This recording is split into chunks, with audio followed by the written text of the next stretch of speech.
Right, every Monday, it's your chance, as you know. Big topics on your mind with the big fella. Here he is, my very good friend, Alan Jones. Now, lots to talk about. What do I do? Do I genuflect? What do I do? What do I do? What's that about? Stop it. Stop it. Stop it. Well done. I want to ask you. Well done. Well, I have, as you know, a friend who lost her son.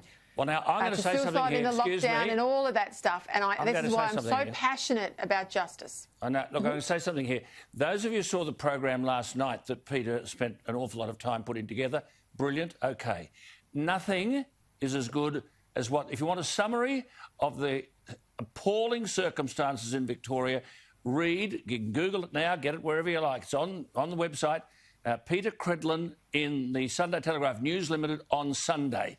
That is the most perfect and most precise summary of the mess that this is in. Brilliantly done. Wonderful piece of writing. Oh, mate, checks in the mail. I tell you what.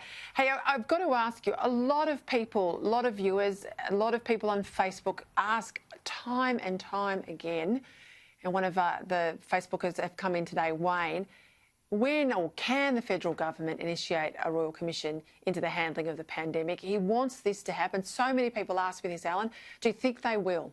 Of course they can. I mean, the ABC broadcast a false story about juvenile justice in the Northern Territory, and they called a royal commission. They argued there were problems about the bushfires and the appropriate response wasn't meted out. They called a royal commission. Well, 100 people died, fewer than 100 people died in the bushfires. 700 to 800 people have died here as a result of malfeasance and negligence at the hands of government instrumentalities. The public will only be satisfied if they can get to the truth, and in spite of what you've done, it's quite clear that Andrews will now be comforted by the results in Queensland at the weekend, and he'll think he'll be able to ride this storm out. He'll most probably, when it's all over, call an early election and say, well, vote for me, tell me whether you've done the right thing or not, and this will all be swept under the bridge. Of course, and it would be long overdue for Canberra to do something tough and strong and on behalf of the Melbourne people in doing something in relation to addressing the problems that Daniel Andrews has created. Of course there should be a royal commission into this mess. I was really surprised when Andrew McLean, who ran one of these security companies, subcontracted to Unified Security, and he ran the hottest of the hot hotels, right? He ran Ridges, he ran it at the start, he ran it without any incident. Really surprised he goes to the trouble of putting 500 pages into the inquiry. We don't see the information public because it's not tendered. He doesn't get called to give evidence. No. But also he exposes that Cedar Meats workers, for a week before we were ever told anything publicly, they were in there as well getting special treatment. That's extraordinary. It is extraordinary. I mean, this is why I commend you on the piece, because it's easy to write 4,000 words about something.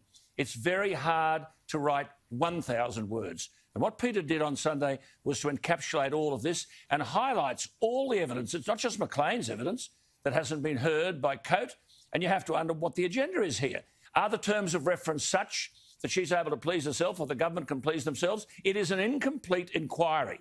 And now there's going to be a report handed down. She says it'll be an interim report. We'll listen to other people. Well, all people, and those people, including the former health minister, should be recalled to give further evidence. Otherwise, the public will say this is a massive cover-up. But I'm just astonished that Canberra is silent in the face of all of this. Yeah, I think there is growing pressure from coalition supporters. If I look at the messages I'm getting, that Canberra needs to step up and call a royal commission. I think there's a lot of doubt now that we'll get any sort of anywhere near the truth that we should have out of the Coate inquiry. I've got to ask you this. We both love the races. Tomorrow, just before you do that, Melbourne can I make just one point about Christine Holgate? If this doesn't pass the pub test because Australia Post, she tried to change the culture, raised $66 million and rewarded 4 blokes. It was 2018, by the way. This didn't happen yesterday. This was 2018. She hadn't been in the job for a year and she gave away 4 watches. Does forking out $30 million of taxpayers' money for a lump of land at Badgerys Creek worth $3 million, does that pass the pub test? It must. Because if Holgate goes, who goes in relation to that? Well, I think someone will have to go because that one's been referred on as well. Melbourne Cup tomorrow, right? You love it. I love it. It's a magnificent race day, beautiful race day. Well, it's actually a whole whole Melbourne Cup Carnival week's pretty phenomenal. And I used to work in the racing industry. I know that Flemington, that 1 week in Flemington, is $450 million to the Victorian economy. But there were nobody in the crowd when the horses turned the straight for home. Now, imagine being there. Imagine winning the Cup, Alan, and being stuck at home and watching it all on TV. Appalling, isn't it? Look, I do think the Cup will go overseas. I think it's Aidan O'Brien's year. He's been very close. He's got the number one horse, Anthony Van Dyke, which is a proven European stayer, a magnificent second in the Caulfield Cup. The other Aidan O'Brien horse is right down the bottom at 52.5 kgs, which is the proper weight, really.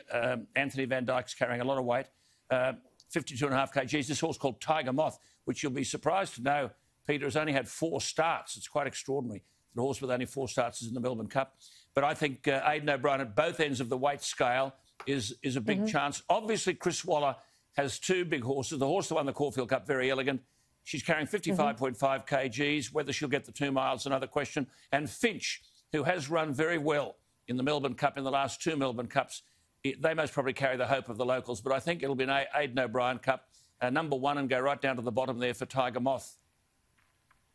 All right, well, what about Prince of Arran? Because that's my sort of roughie. Well, yes, overseas horse, likes the distance. It's been placed in 2 Melbourne Cups, Prince of Arran, but I think it just might be getting a bit like me, a bit long in the tooth. Oh, stop it. You're just hitting your straps. You're a stayer, you're just hitting your straps. You don't put stayers out there early, you keep them and work them and run them hard. Alan Jones, thank you for your time as always. Good on you, Peter. OK, talk to you soon.